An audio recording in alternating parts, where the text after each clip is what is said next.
வர்றவங்களை வந்து எப்படி நம்ம தைக்க வைக்கணும் அப்படிங்கிறது தெரியல. அந்த விஷயங்கள் வந்து எம்எம்ஜி வந்ததுக்கு அப்புறம் தான் தெரிஞ்சு. இப்போ எம்எம்ஜில வந்த பிறகு கூட வந்து அந்த இப்பதான் மைண்ட் அந்த ஒரு இது வந்திருக்கு. நல்ல வேலை பார்த்துருக்காங்க. ஆனா இப்ப டீம் நம்ம இல்லாட்டாலும் டீம் ஓட போனாலும் சரி இது ரன் ஆகிட்டே இருக்கும் அப்படிங்கிற ஒரு விஷயத்த கரெக்டா கண்டுபிடிக்கணும். அந்த லீடர்ஷிப் எப்படி பண்ணணும் என்ன செய்யணும் அது உங்களுக்கு தெரியல. இவங்க தான் இப்போ உள்ள டீம் நினைச்சிட்டீங்களா? இது மட்டும் நான் 4 டீம் பார்த்தேன். இது 4வது டீம். 2 அடிச்சுட்டு சாவுங்க. யாராவது உயிரோடு இருந்தா அவங்க மத்தவங்க போயிருங்க. அது மட்டும் நம்ம ஒன்னொன்னா பேசிட்டு சொல்லியிருக்காங்க. மெயின் டீம் எல்லாரும் ஒன்னா இல்ல. அதுக்கப்புறம் ஒரு சிலவங்களுக்கு ப்ராடக்ட் ரிசல்ட் வரல. அதுக்கப்புறம் உள்ளுக்குள்ள கொஞ்சம் அப்படியே நோக் வந்துட்டே இருந்தது. என்ன எங்களோட குறை தான். நாங்க வந்து டீமை மெயின்டைன் பண்ண தெரியல. அதாவது வர்றவங்களை வந்து எப்படி நம்ம தைக்க வைக்கணும் அப்படிங்கிறது தெரியல. அந்த விஷயங்கள் வந்து எம்எம்ஜி வந்ததுக்கு அப்புறம் தான் தெரிஞ்சு. அது எங்களுக்கு அது டோட்டலா அது அந்த அந்த திங்கிங்கே கிடையாது. அப்படிங்கிறப்ப ஒருத்தர் மேல ஒருத்தர் வந்து குறை சொல்லிக்கிட்டு இருக்கிற விஷயங்கள். மற்றபடி அளவுக்கு அதிகமான அட்வைஸ் அது வந்து எங்களோட மிகப்பெரிய ஒரு மைனஸ். ஒரு லீடர்ஷிப் எடுக்க எனக்கு அந்த அளவுக்கு நாலேஜ் இல்லாத காரணம். நான் வந்து பொதுவா வந்து என்னை நான் லீடரா நினைக்கல, அது வேற விஷயம். அதனாலதான் இன்னைக்கு அது பிரச்சனையே. ஏன்னா நான் கீழே உள்ளவங்களை லீடர் ஆக்கணும், மற்றவங்கள அதாவது இந்த நல்ல விவரம் தெரிஞ்ச, அதாவது நான் விவரம் தெரியாத மாதிரியும் அவங்கள கொண்டு வரணும் என்ன அதுதான். என் டவுன்லைன் அவங்கள வந்து பிக்கப் பண்ணி வச்சாலே போதும் அந்த எண்ணத்துல தான் இருந்ததுனால நான் என்னைய லீடர்ஷிப் எடுக்கல. அது ஒரு குறை. அதுக்கப்புறம் தான் நான் வந்து ஒரு யூடியூப்பை பார்த்து பண்ணும்போது தான் சரி. இன்னும் கூட இப்போ என்ன எம்எம்ஜில வந்த பிறகு கூட வந்து அந்த இப்பதான் மைண்ட் அந்த ஒரு இது வந்திருக்கு. டோட்டலாவே லீடர்ஷிப் நம்ம எடுக்கணும். அப்பந்தான் கீழே உள்ளவங்க வருவாங்கன்னு கத்துக்கிட்டேன். நம்ம அவங்கள லீடர்ஷிப் ஆகுதவங்கள்ட்ட அதுக்கு என்ன எஃபர்ட் போட்டாலும் நடக்கல. நான் நிறைய முயற்சி பண்ணேன் எல்லாத்தையும் கொண்டு வரணும் அப்படின்ட்டு. ஆனா நான் வந்து அதுக்கு ரெடி ஆகாதனாலதான் இன்னைக்கு பிரச்சனை இவ்வளவு தூரம் ஆயிருக்கு. அதனால நான் கண்டிப்பா அந்த லீடர்ஷிப் எடுக்கிறதுக்கு நான் முயற்சி பண்ணிக்கிட்டு இருக்கேன். அப்படின்னா ஸ்ட்ராட்டஜி நல்ல வேலை பார்த்துருக்காங்க. ஆனா இப்ப டீம் இல்ல. டீம்னா என்ன அவ்வளவு இல்ல, ஏன் ஆக்டிவா இல்ல. நான் 2 ரீசன் கண்டுபிடிச்சேன். இது மருந்து நம்பர் 1 நம்பர் 2 அப்படின்னு. அந்த 2 இவங்க சொல்றாங்கன்னு கேட்க நீங்க நடக்கும். அது தப்பு ஏன் நடக்குது அப்படின்னா நம்ம பண்ணிருக்கணும். அந்த தப்பு அடுத்து சரி பண்றதுக்கு என்னன்னு பார்க்கணும். அப்படியே நடக்காம விட்டுட்டு சரி நடக்காது அப்படியே விடாம இருக்கக்கூடாது. இது இப்படியே கண்டினியூ பண்ணுவோம் அப்படின்னு கண்டினியூவா போனாலும் அங்க ரிசல்ட் வராது. சரி தப்பே எனக்கு அப்படி பாத்துக்கலாம் அப்படின்னு தோணுச்சு. அப்படின்னா ஒருத்தங்களை நம்ம இன்வைட் பண்றோம் அப்படின்னா ஃபர்ஸ்ட் அவங்க கிட்ட அவங்க பாயிண்ட் ஆஃப் வியூல இருந்து எதுவுமே கேக்குறது கிடையாது. மெயின் அந்த மேட்டர் தான். அதுல வந்து ரொம்ப சொதப்புனது இதுதான். அவங்கள பத்தி எதுவுமே கேட்காம ஃபர்ஸ்ட் நீங்க இப்படி எல்லாம் இருந்தா முடியுமா, அதெல்லாம் முடியாது, இது நீங்க இப்படி இங்க வந்துட்டீங்கன்னா இதெல்லாம் பண்ணணும் வைக்கணும் அப்படின்னு சொல்லி நம்ம ஆர்டருக்கு மேல ஆர்டர் போடும் போது அதே வந்து அப்படியே அந்த இடத்துலயே ஸ்டாப் ஆயிருது. நம்ம ஒண்ணு சொல்லி கூட்டிட்டு போவோம், அங்க வேற விதமா நடக்கும். வெளில வந்த உடனே closing on the spot closing பண்ணியே ஆகணும் அப்படிங்கிறது இது வந்து ஒரு சிலவங்களுக்கு ஒத்து வர மாட்டேங்குது. நான் எம்எம்ஜி கிரியேட் பண்றது நான் ஃபேஸ் பண்ணாம இருப்பேன். கண்டிப்பா ஃபேஸ் பண்ணிருப்பேன். நீங்க என்னெல்லாம் ஃபேஸ் பண்ணீங்களோ கண்டிப்பா ஃபேஸ் பண்ணி இப்பவும் ஃபேஸ் பண்ணிட்டு தான் இருக்கேன். ஆனா அதை எப்படி ஹேண்டில் பண்ணணும் அப்படி தெரியும் கரெக்டா. என்ன இங்கெல்லாம் என்ன எல்லாரும் ஒன்னு அப்படி கட்டி பிடிச்சிருக்காங்கன்னு நினைச்சிட்டு இருக்கீங்களோ. இங்கேயும் பயங்கர பனிப்போர் நடந்துட்டு இருக்கு உள்ளுக்குள்ள. ஒருத்தர் பிடிக்காது என்ன இருக்கு. ஆனா வெளியே பார்க்கறது யாருக்குமே தெரியாது. அதை எப்படி ஹேண்டில் பண்ணணும் அப்படி தெரியும். அதே மாதிரி அந்த டீமை நம்ம இல்லாட்டாலும் டீமை ஓட வைக்கணும். ஃபர்ஸ்ட் நீங்க விஷயம் வந்து நீங்க இல்லாம அந்த டீமை ஓட வைக்கணும். நீங்க இல்லாம பாப்பாவுக்கு ட்ரைனிங் வச்சுட்டே இருக்கணும். நீங்க இல்லாம பாப்பா வந்து கண்டினியூ பண்ணதுக்கு ஏதாவது வச்சிருக்கணும். 1 2வது வந்து அதுக்கு ஒரு கம்யூனிட்டி கிரியேட் பண்ணுவாங்க. இப்ப எம்எம்ஜி ஒரு கம்யூனிட்டி. நான் எங்கேயா சுத்த போவேன், நான் எங்க போவேன் ஒண்ணு இல்லை. ஆனா நம்ம எல்லாரும் ஒன்னா இருக்கோம் நான் இருக்க தேவையே கிடையாது. அப்படிங்கிறப்போ இந்த விஷயம் ரன்னிங் ஆகிட்டே இருக்கும். அந்த மாதிரி 2வது விஷயம் நீங்க பண்ணிருக்கணும். ஏதோ ட்ரைனிங் என்ன விஷயமோ அது ரன் ஆயிருக்கும். விரும்பி வந்தால் தான் நடக்கும், நீங்க வந்தால் தான் நடக்கும். அப்படி இல்லாம அவங்க டீம்ல இருக்க அடிப்பட்ட தொண்டர்கள் ஒவ்வொருத்தரும் அவங்க எடுத்து அதை நடத்தி கொண்ட மாதிரி விஷயம் இருக்கும். இன்னைக்கு 5 மணிக்கு 9 ஹோட்டல்ல போறோம். எதுல இருக்காங்க இன்னைக்கு எவ்வளவு இருந்தாங்க தெரியல. ஒரு 30-35 பேர் இருந்திருப்பாங்க. நார்வேஜ் அந்த மாதிரி தான் இருக்கும். எப்படி இருந்தாங்க ஆக்டிவா இருந்தாங்க. ஆக்டிவ் எப்படி இந்த 9 ஹோட்டல் 2-3 வருஷம் ஓடிட்டு இருக்கு. இன்னைக்கு நடத்துறாலும் அன்னைக்கு நடத்திட்டு இருந்தாங்க. யாரு வந்தாலும் போனாலும் சரி இது ரன் ஆகிட்டே இருக்கும் அப்படிங்கிற விஷயத்த கரெக்டா கண்டுபிடிக்கணும். அதே மாதிரி நான் என்னைக்கே ஒரு நாள் போய் எட்டி பார்ப்பேன், இது எப்படி பண்ணிருக்கேன் அப்படின்னு வந்துடுவேன். அது அப்படி நடக்கும், அப்படியே நடந்துட்டு இருக்கும். இன்னைக்கு இங்கிலீஷ் புக் ரீட் பண்ணதா இருக்கட்டும். அதே மாதிரி எல்லாரும் வந்துட்டீங்களா, நம்ம 20 வருஷம் 30 வருஷம் லீடர்லாம் கூட்டு வராங்களா, நான் உங்களுக்கு சொல்லித்தரேன், நான் ட்ரைனிங் எடுக்கேன், நான் தான் உங்களுக்கு பிரசன்டேஷன் கொடுப்பேன், உங்களுக்கு யாருக்கு கொடுக்க தெரியாது, அந்த கதையில கிடையாது. எல்லாரும் பண்ணுங்க அப்படி. நான் சொல்றது இங்கிலீஷ் புக் படிக்க ஆரம்பிங்க, இங்கிலீஷ் படிங்க, இங்கிலீஷ் நடக்கும், எல்லாம் இங்கிலீஷ் படிக்க ஆரம்பிச்சிட்டாங்க. ஒரு பேஜ் படிக்க. ரெண்டாவது, ஒவ்வொருத்தரும் தனித்தனியா அதுக்கு ஒரு ரெஸ்பான்சிபிலிட்டி எடுக்கணும். இன்னைக்கு குமார்னு ஒருத்தர் எடுத்திருந்தார், தெரியுமா அவங்க யாருன்னு உங்களுக்கு? உடனே 9th ஒன்றரை உடனே அறுவல தான் எடுப்பாரு, உடனே இவங்க தான் எடுப்பாங்களே, சிவாங்க எடுப்பாங்க, அப்படிலாம் ஒண்ணுமே கிடையாது. சிவா இப்போ ஒரு வாரமா அவங்க ஹாஸ்பிட்டல் ஏதாவது. ஆனா எம்எம்ஜி நின்றுச்சா, 9th ஒன்றரை நின்றுச்சா, புரியுதா? நீங்க என்ன ஃபேஸ் பண்ணுவீங்கன்னு அதே பண்ண ஒன்னே இருந்தது. அந்த லீடர்ஷிப் எப்படி பண்ணணும், என்ன செய்யணும் அது உங்களுக்கு தெரியல, அதனால விட்டுட்டீங்க.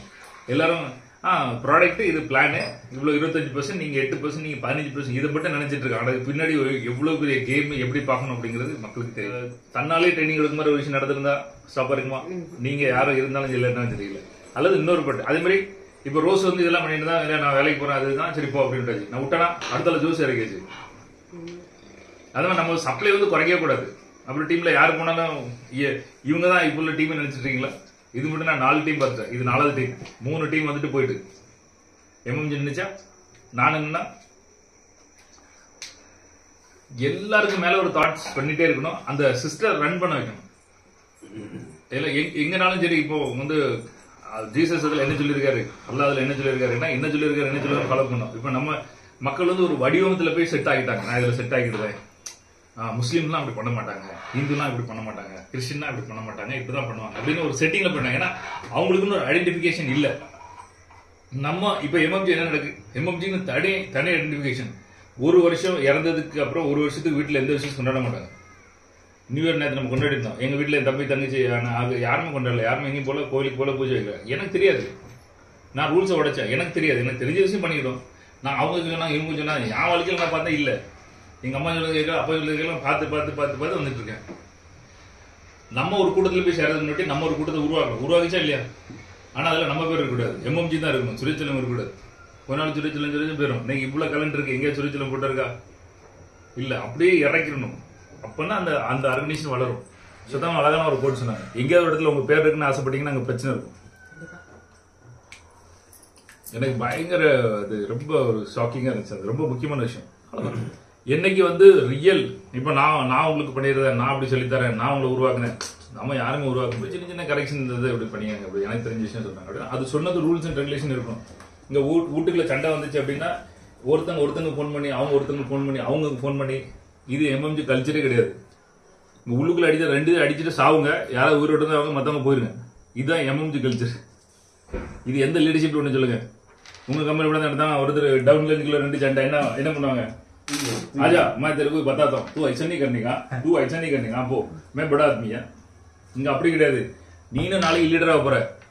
ஏத்தல அந்த மாதிரி குண்டங்கமண்ட கலக்கு. நான் 17 வருஷம் 17 கம்பெனி 25 வருஷம் 17 கம்பெனி ஒர்க் பண்ணிருக்கேன். எத்தனை லீடர் பார்த்திருப்பேன், எத்தனை மேனேஜர் பார்த்திருப்பேன், எத்தனை டீமா பார்த்திருப்பேன், எத்தனை ஆபீசர் பார்த்திருப்பேன்.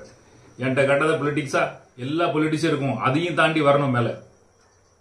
இப்ப நான் சொன்ன எல்லாரும் கேட்பாங்க அப்படின்னா நடக்கும், அப்படி நடக்கும். நீங்க சொன்னா நடக்காது. நான் இத்தனை வருஷத்துக்கு அப்புறம் நான் சொல்லுறது நடக்கு. நீங்க இன்னைக்கு வந்து நீங்க சொன்ன உடனே நடந்துருமோ, உடனே கோவம் வருமா எல்லாத்துக்கும்? நான் படுறேன்னா நீங்க கோவம் படைய முடியாது, படவும் கூடாது. நீங்க இன்னைக்கு நான் 10 நிமிஷத்துல பண்ணத வேலைய 30 நிமிஷத்துல அன்னைக்கு ஒரு டைலாக் யாரு அல்டாமனுக்கு அனுப்பிட்டாங்க. 30 நிமிஷத்துல நான் பண்ற வேலையை பார்த்து வேந்தனா நீ இந்த 30 நிமிஷத்துக்கு என்ன தலைவணங்காத. இந்த 30 வருஷம் நான் பட்டம்ல அதுக்கு என்ன பிள்ளை இருக்கு, அப்படி தலைவணங்கு.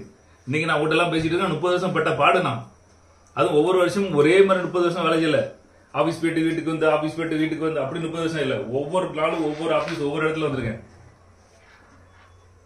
இப்படி இந்த சிஸ்டமேட்டிக்கா நீங்க இந்த டீமை வளர்றதுக்கும் கரைச்சு விடுறதுக்கு என்ன எந்த கம்பெனில ஒண்ணு யாருன்னே தெரியாது. மணிவேல் எம்எம்ஜியோட பைசா அவ்வளவு பைசா அவர் அக்கௌண்ட்டுக்கு போகுது. சொல்லுங்க, 2 தடவை கூட யோசிப்பான், யாருடா அது, நானும் சேவிங் எங்க தான் பண்ணுது. நாளைக்கு அவர் இல்லைன்னா ஏதாவது நமக்கு அவர் இல்ல பணம் யாராவது வந்தா அப்படின்றாருன்னா கண்டுபிடிக்க தெரியணும். யாரு சரியான ஆள், யாரு கேட்டாலும், யாரு எப்பவும் துரோகம் பண்ண மாட்டா, யாருக்கு நைட்ல கழுதி கூட மாட்டா தெரியணும், யாரும் என்ன செய்ய மாட்டா தெரியணும். அவ்வளவுதான் லீடர்ஷிப். அவங்க வந்து எது சொன்னாலும் நிறைய விஷயங்கள் வந்து மாஸ்டர்கிட்ட படிச்சது அவங்க இம்ப்ளிமெண்ட் பண்ணிட்டே இருப்பாங்க. அதை பார்க்கும் போதெல்லாம் என்ன பண்ண மாஸ்டர் வளர்த்து விட்டாங்க. ஒரு சில விஷயங்களும் ஆப்போசிட்டா பண்ணுவாங்க. என்ன பண்றது மாஸ்டர் அப்படி வளர்த்துட்டாங்க என்ன அப்படி சொல்லிட்டே இருப்பாங்க. இன்னைக்கு காலைல கூட ஏடிஎஸ் அவங்கள காலையில மெசேஜ் பண்ணிட்டே இருக்காங்க. ஏடிஎஸ் அவங்களுக்கு வந்து பிரேக்ஃபாஸ்ட் எல்லாம் ரெடி பண்ணிட்டீங்களா, அவங்களுக்கு பிரஷ் பண்றதுக்கு பேஸ்ட் எல்லாம் கொடுத்துட்டீங்களா அப்படின்னு சொல்லி எல்லாம் கேட்டேன். மேம் நீங்க சொன்னதுக்கு அப்புறம் தான் இவ்வளவு விஷயங்கள் நான் பிரேக்ஃபாஸ்ட் இதை பத்தி நான் பேசிட்டு இருந்தேன். அதுக்கு பின்னாடி அவங்க டேக் கேர் பண்ணிக்கணும் பிரஷ் பண்றதுல இருந்து ஸ்டார்டிங் அதெல்லாம் பண்ண அவங்க எடுத்துட்டு வந்தாங்களா வரலையோ தெரியல. அப்புறம் உடனே நான் கால் பண்ணி கேட்கும் எல்லாம் எடுத்துட்டு வந்துட்டாங்கன்னு சொன்னாங்க.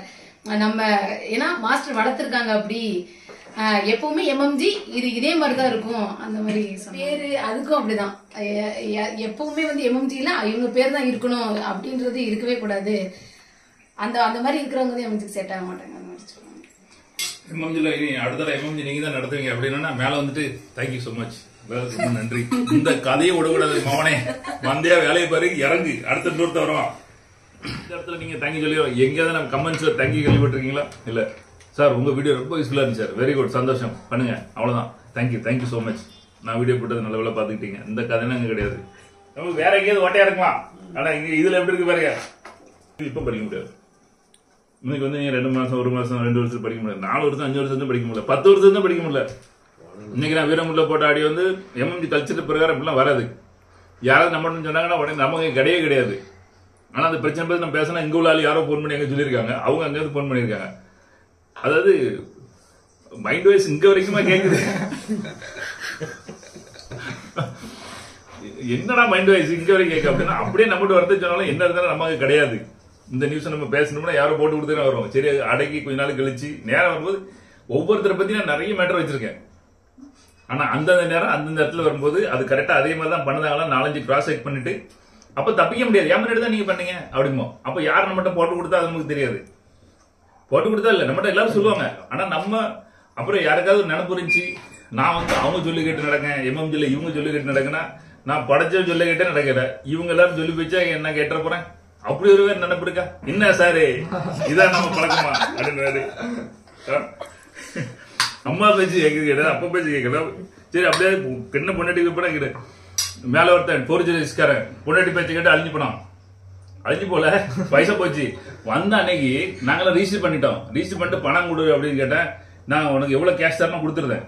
ரெஜிஸ்ட்ரேஷன் நீ சாவி கொடுத்துருந்தா இல்ல அது முறைப்படி நீங்க எல்லாம் பேங்க்ல இருந்து பணம் வந்து நான் கையெழுத்துலாம் போட்டு நீங்க அப்ஜெக்ஷன் லெட்டர்லாம் கொடுத்து அப்பதான் நான் சாவி கொடுப்பேன். சரி நாசமா போன்னு விட்டு அவனை கண்டுக்கவே இல்லை. வந்தா ரிஜிஸ்ட்ரேஷன் போ கிளம்பி இல்லாட்ட பொதுவாக ரிஜிஸ்ட்ரேஷன் முடிஞ்ச ட்ரெஸ் எல்லாம் வாங்கி கொடுப்போம். அவனுக்கு ஒண்ணே வாங்கிட்டு போடா அப்படின்னு விட்டு. அதுக்கப்புறம் 10 நாள் கழிச்சு பேங்கார வா அங்க வா அப்படி வயாம கூட்டோட சாவி நீங்களே வச்சுக்கன்னு கொடுத்துட்டு போயிட்டான். அப்புறம் என்கிட்ட சொல்ல ஏய் பேங்கர் வர்றதுக்கு இன்னும் 15 நாள் 1 மாசம் அவன் அவ்வளவு சீக்கிரம் பணம் தர மாட்டான். நான் எத்தனை வீடு வாங்கியிருக்கேன். அவர் சொல்ல 8 நாள்ல பணம் கொடுக்கணும். ஆமா உன் பேங்க் உனக்கு கொடுப்பான். 8 நாள் அன்னைக்கு 80 நாளைக்கு போய் துட்டே வரல போ கடை. அவன் வாய்ப்பு சொல்லுவாரு இதெல்லாம் கரெக்டா இருக்கணும், எவனையும் நம்பர கூடாது, அப்பெல்லாம் சாவி கொடுத்துருவாரு கொடுக்காத. அப்புறம் அதுக்கப்புறம் சாவி கொடுத்துட்டு ஏதாவது பைசா கிசா கிடைக்குமா? தரேன் இந்த அப்படி கொஞ்சம் வச்சுக்கா பிறகு முடிஞ்சு தரேன். யார் பேச்சு கேட்கணும் யார் பேச்சு கேட்க கூடாது தெரியல. அவன் பேச்சு கேட்டு நாசமா போனான். இல்லாட்டா அன்னைக்கே அவ்வளவு லட்சம் கையில போயிட்டு போ இந்த அழகா டிசைன் முடிஞ்சிருக்கும். நம்ப மாட்டாங்க அவங்க எல்லாத்துக்கும். ப்ரொசீஜர் ஃபாலோ பண்றாங்க. யாருக்கிட்ட ப்ரொசீஜர் நாங்க தானே போடுவோம். கற்றுக்கிட்டதை விட இது வரைக்கும் வெளியில் என்னோட கம்பெனியில் கற்றுக் கொடுத்ததை விட இந்த ட்ரைனிங் மூலமா எனக்கு நிறைய விஷயங்கள் ஐடியாஸ் கிடைச்சிது. கண்டிப்பாக நான் நெட்வொர்க்கில் இம்ப்ளிமெண்ட் பண்ணி நிச்சயமாக அதோட சக்ஸஸை நான் கொண்டு வருவேன் சார். Thank you so much.